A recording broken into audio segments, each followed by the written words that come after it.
and welcome to Cooking With.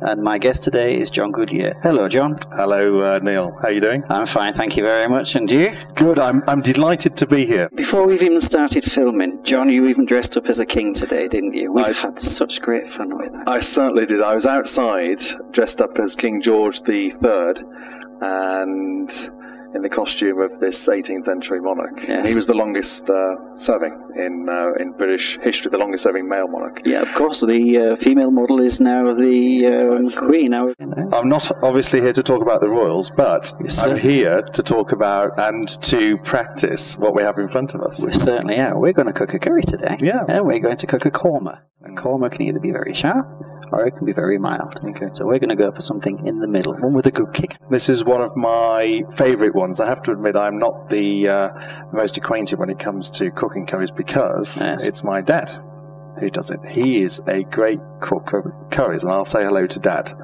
all the way in the Black Country from Bremen here. And hello, Dad. Hello, Dad.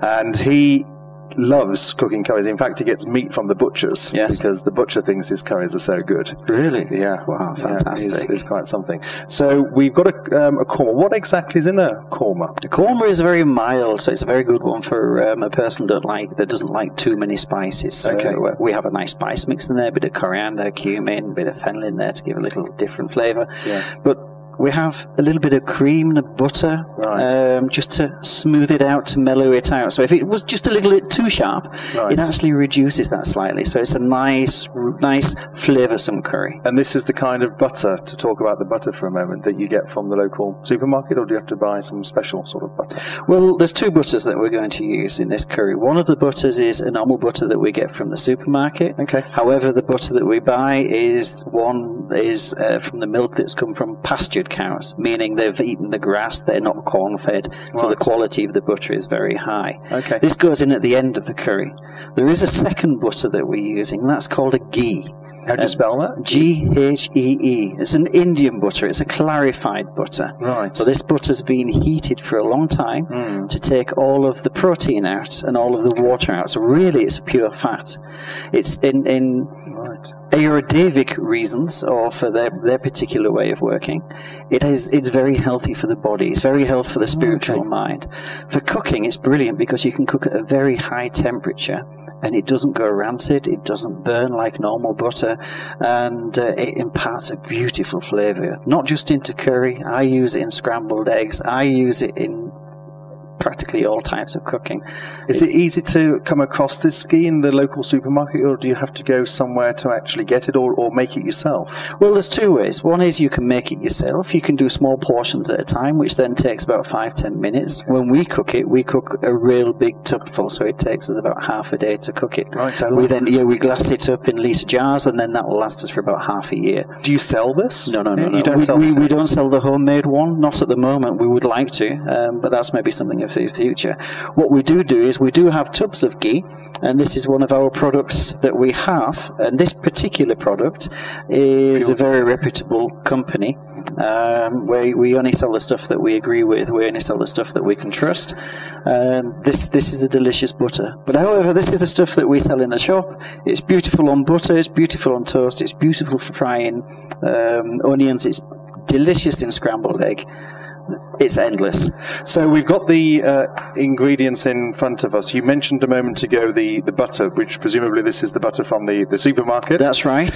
And next to it, I think this looks like your ghee that you were talking about. That's right, yeah. And this ghee is then purely fat. It's a very high percent fat, 99% fat. 99%? It doesn't spit. It's got no protein. It just sits there for months and months and months. It won't go rancid unless it's been mishandled. In terms of the colour, it looks a bit like lemon curd, doesn't it? It does, actually. It does. It's something else I miss from home, actually.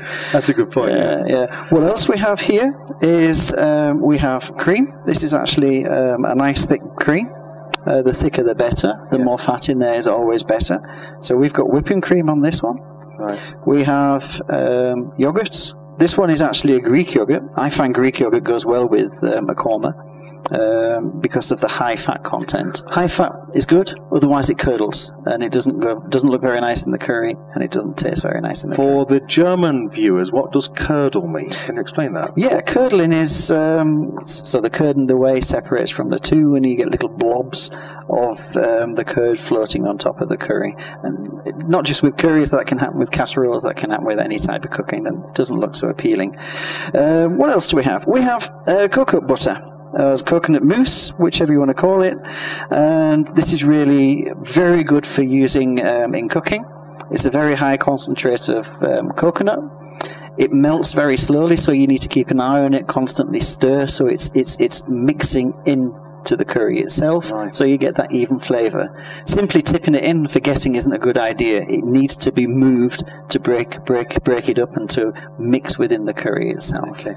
We also have ginger. That's also an option. Some people like to put more ginger in there. There is ginger in the curry mixes. It's nice to put a little bit more in sometime. I think we'll throw a little bit more in today. We have garlic at the front as well. That's also very nice when that goes in. We'll probably put a little clove in as well. How long normally does it take to dish up a korma? Is it quite a quick process, or do you need a lot of time once you've got all the ingredients on the table? Once you've got all the ingredients on the table, it's actually quite good, because the curry is designed for 2 ways. If you look on the packet, it says that the curry can be ready in 10 minutes, and it can be ready in 10 minutes. Is you simply put the curry mix in the pan with some oil, fry it lightly, put the meat in, put the water in, cook it until the meat's ready. And if the meat's cooked in nice small pieces, it'll be ready in 10 minutes.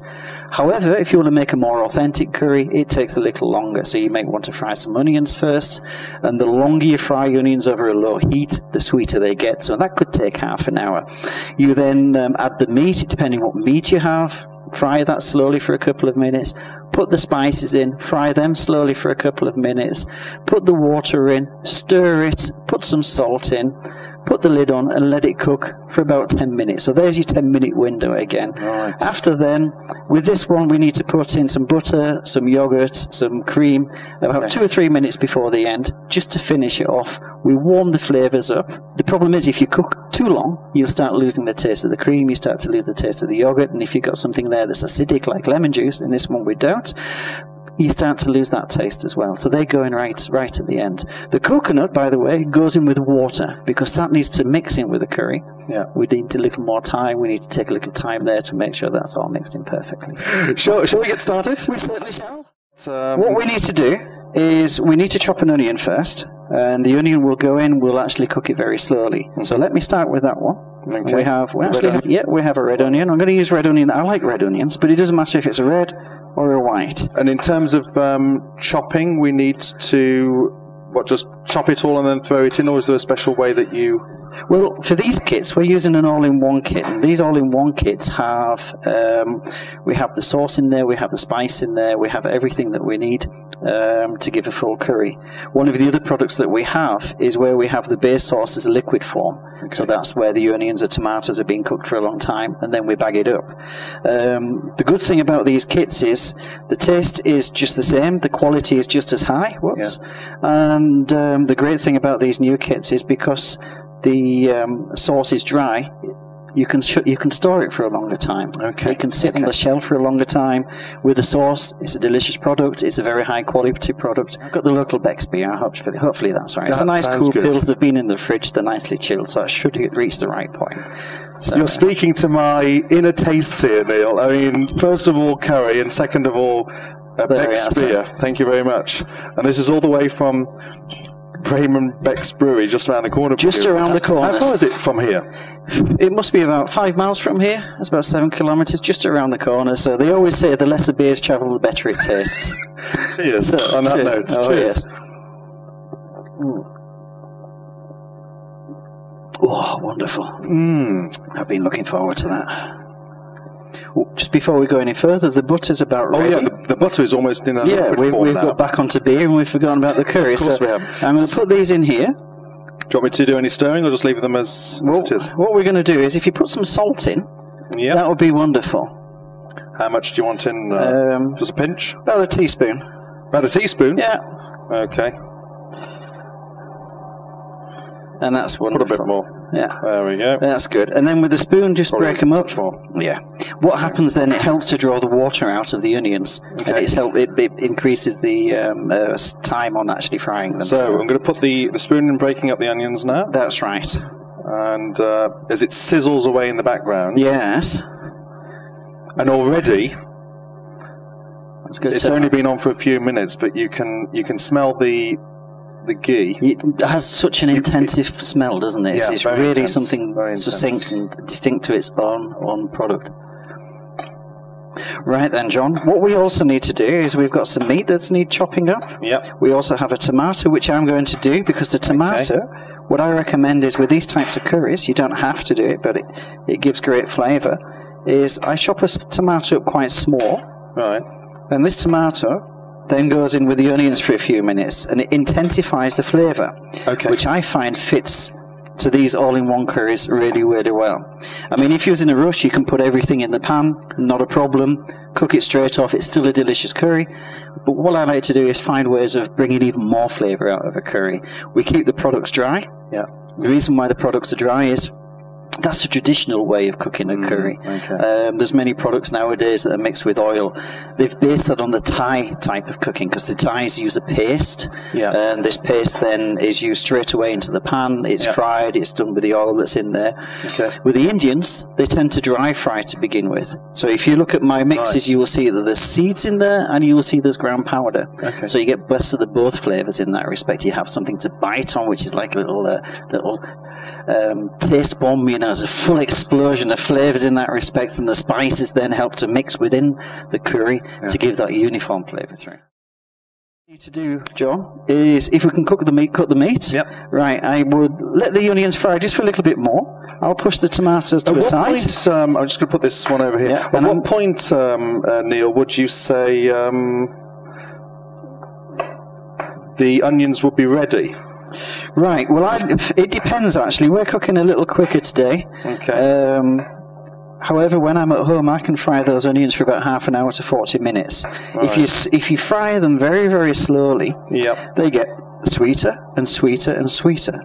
And that's an absolute delicious taste in the curry. Lovely. So, lovely. That's one thing that I like doing with a curry in that respect, is taking the time, enjoying what we're doing. Here we'll be cooking them for about 15 minutes. Still, that's a very nice flavour. And the smaller onions will sweeten up very nicely. The larger onions will stay a little crispy. And I like the texture of the two there. I think it fits with these curries beautifully. So I also have some ginger. What I'm going to do, I'm going to throw that ginger in now. Doesn't matter if it's now or later, but since I've got it chopped, I'll throw that in now. I'll put that in. Perfect. And then any hardcore cooks watching me now will say, no, you put the garlic in first. Well, there is a reason why I'm putting the garlic in second, is I forgot.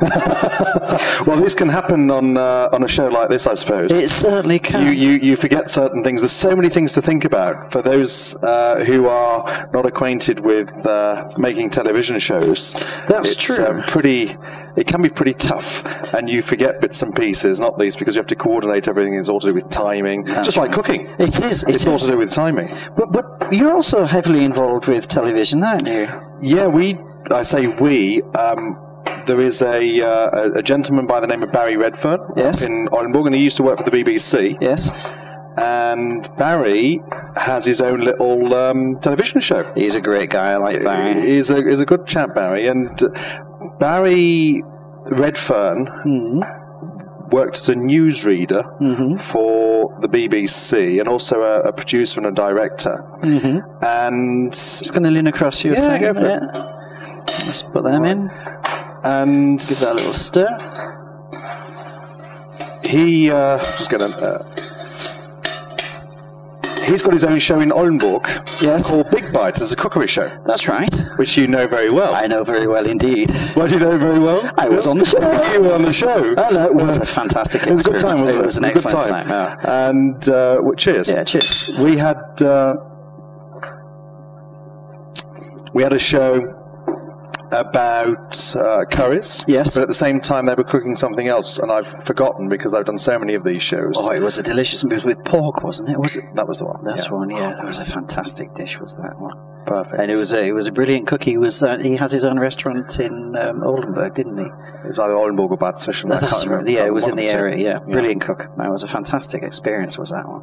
Yes. Right then, I need to put my tomatoes in. Right, the tomatoes go in now, and the reason is it just helps to finish that flavour off. Shall I do any stirring? Stirring, yes, please. And now you can smell the onions, but the ghee is still there, isn't it? It certainly is. Just realised we didn't have the mix that we need, so this is the Korma mix. As you see, everything's nicely packed. We've got the nice layers in here.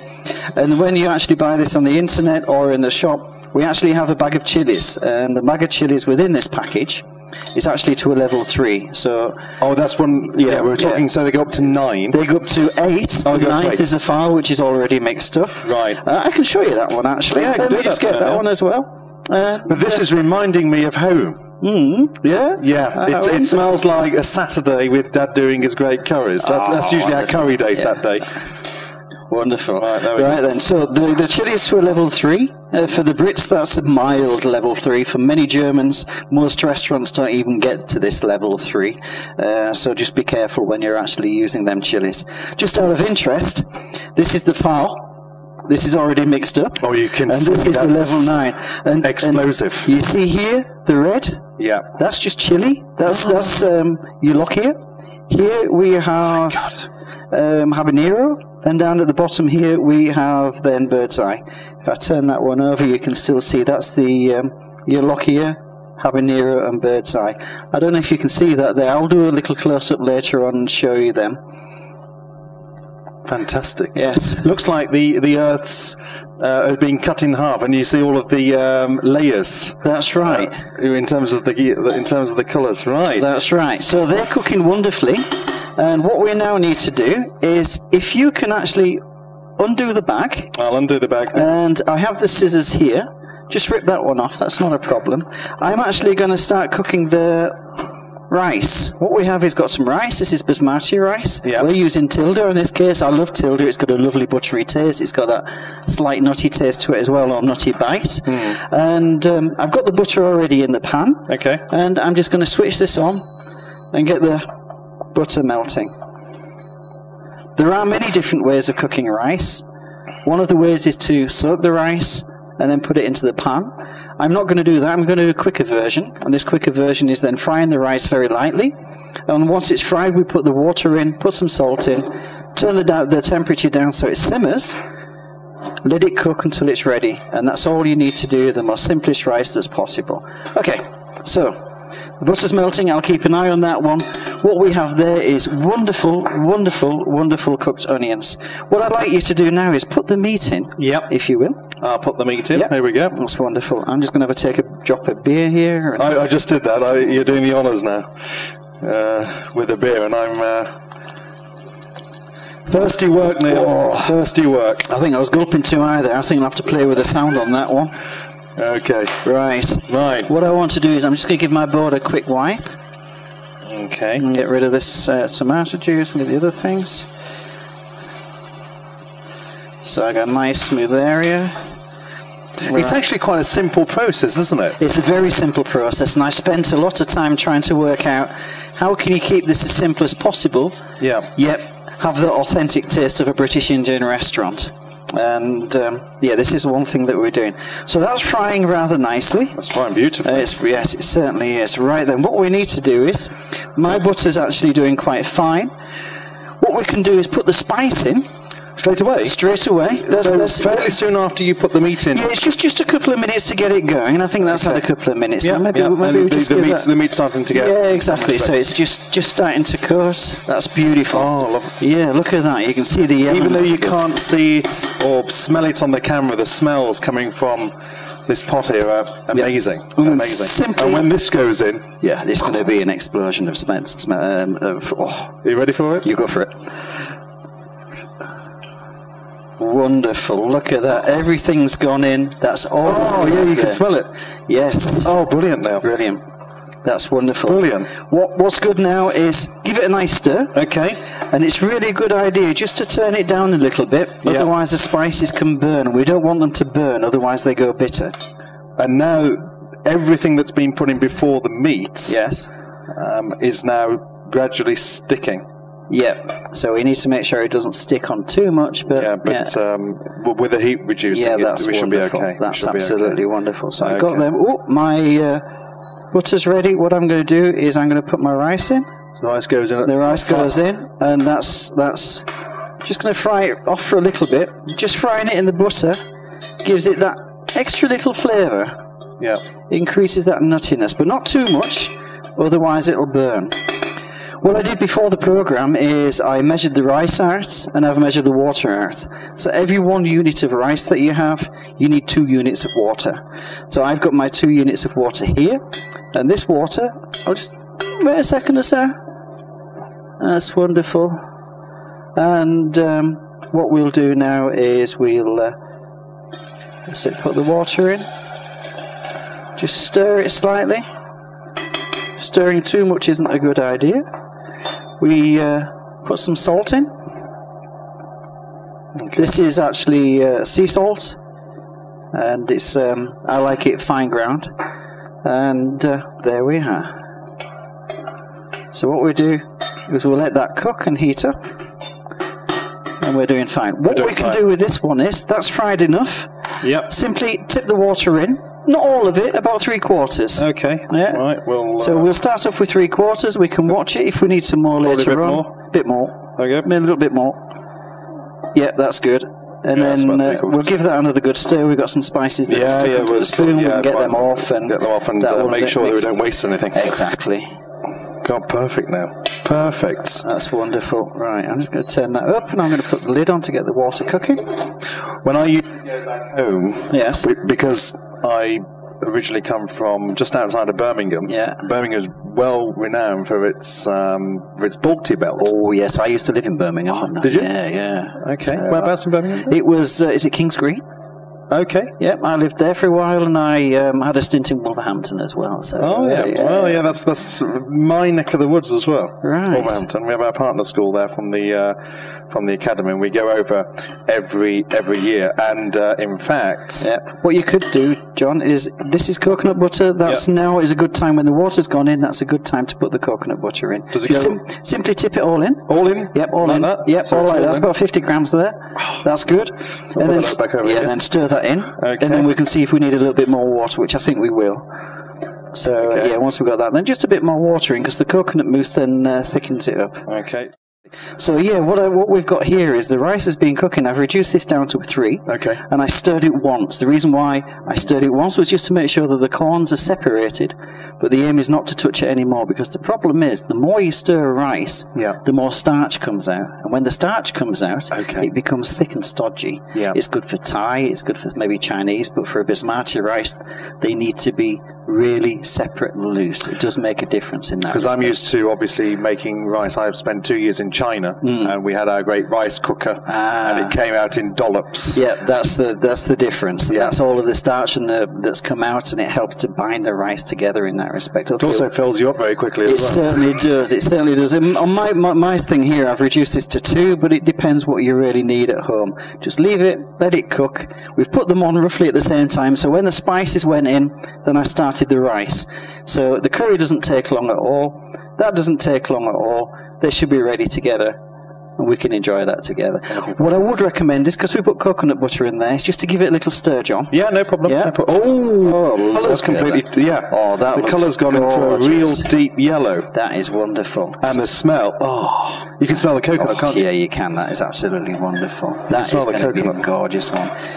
What we could also do, John, is we've got the chilies. Oh, I forgot about those. That's all right. What we can do, we can put them in when we're frying, we can put them in now, but they need to be cooked in. One of the worst things that I find is when you go into a restaurant, they give you a bowl of chilies next to it. I've noticed. All you do is get that chili flavour and nothing else. So what we're going to do is cut that off. Yep. You can eat quite spicy. I can eat. Do you have the scissors? I've got the scissors. Yeah. I'm all equipped here. Right. So they are. And they just simply go in? Yep, that's our level medium. Do you want it a little hotter? Yeah, why yeah, not? why not? You only live once. What? Yeah, exactly. So I've got my little bowl here of it. So you tip them in there. Okay. Remember, German restaurants don't do as hot as this. So this is spicier than any German restaurant in Germany. Okay. German restaurant in Germany, is that? Well, it doesn't matter. I think that's doubly clear, isn't it? That's yes, more than clear. So, okay, so that is now one of the hottest that you can get in Germany. Yes. Perfect. Right, and what we're going to do, what went in there was habaneros and bird's eye. Yeah. And what we've got here is habaneros, and it's so potent, I can feel it burning my throat already, so I need another drink of beer in a minute. So what I'll do is I'll take half a teaspoon, and I'll just scatter that in. I think that'll be enough for us, don't you? Yeah, that'll be wonderful. As I said, you only live once. Exactly. That needs a stir in, mate. You got to get a stir in right away. That's wonderful. And automatically the red changes the yellow into a slightly different fiery yellow. Your academy is in Oldenburg. You teach English. Yep. What kind of students do you have coming there then? Well, our youngest is 1. Really? Yeah, we have a so-called Kinderkrippe, which is the equivalent of a preschool, not a kindergarten, but an institution that you would send children to before a kindergarten. Yeah. And we then have an institution, or part of the institution is for younger kids, and then we've got gifted and talented, and then we've got adults. So we've got everything from the age of 1. I think our oldest student at the moment is 78, 79. Cool. All the way through. And it's interesting to see, as I said earlier, the reasons why people come and see us and why they need to have English as a foreign language. So, as I said, it's to do with businesses, or it's to do with going on holiday, or it's conversation. And what you notice is the Germans have a very, very good understanding of grammar because it's been drilled into them at a very young age. Yet at the same time, because they're so perfectionist, they have this fear of speaking. Yeah. So my job and the job of the academy is to provide a place, like you have with your shop and the Currys, is to provide a place, a platform where they can come, feel at home, and chat away. And we can help them with their conversing skills. Right. That's the main emphasis of the academy. Of course, we teach writing and reading, but it's a place where they can feel at home. It looks very English, and they can have a go at at speaking English, and we can be there to help them, to guide them, to instruct them. Right. Shall we have a look? How far are we going? Yeah, let's have a look. Wow, that looks wonderful. Let me. Oh, that smells fantastic. Let's give that a little stir. Brilliant. Yeah. Brilliant. And in terms of the thickness, how thick should it be? Because it's the sauce. Yeah. It's actually a personal thing. If you like a thick sauce, then less water. Yeah. If you like a lot of sauce, then add a bit more water. Right. I mean, on all the packets here, I've said 300 to 350 mil. Yeah. Some curries, from experience, you'll put less than 300 in. For some curries, you'll say, I want a really runny sauce, so you put more water in. It's not a problem. It's great. Pretty flexible in that respect. What, in terms of your personal taste, I mean, I'm very flexible. I quite like that the way it is, because what we're going to do is we're going to put cream and yogurt and butter in there, so that'll actually add a little bit of sauce to it. I'm just going to have a look at my rice. It's cooking. It's not quite there. That needs a few more minutes. So we'll let the rice actually define when we put the rest of the ingredients into the curry. Yeah, that's wonderful. I think I'll follow your role on that. What I would do now is, because we've got a lot of liquid, is I would leave the lid off, in this case, and just let some of it evaporate. And that would be wonderful in a couple of minutes. When the rice is done, then I think we can eat. That's almost ready. There's a little bit more water there. I don't want to touch it, otherwise all of the starch comes out and that would spoil it. We've got a couple of bowls. I don't have any plates, but the bowls will be fine. The bowls are fine. Yes. Could you do with a little more? Oh, lovely. Yeah? It could do with a bit more salt. Right, then let's put more salt in. Tad of salt. Yeah, you do that then, because you've tasted it, so you know what it's like. Yeah. Let's put a bit more salt in it. Oh, but it's lovely. Yes. And hot. Yes. How it should be. Lovely. Wonderful. Oh. It's like being back at home. Wonderful. I bet your dad's going to be getting some competition now. He is. Sorry, Dad. I'm taking over. Competition, Dad. That's good. Yes. That's good, Neil. Yeah, wonderful. That's lovely. Okay, so let me just check my rice.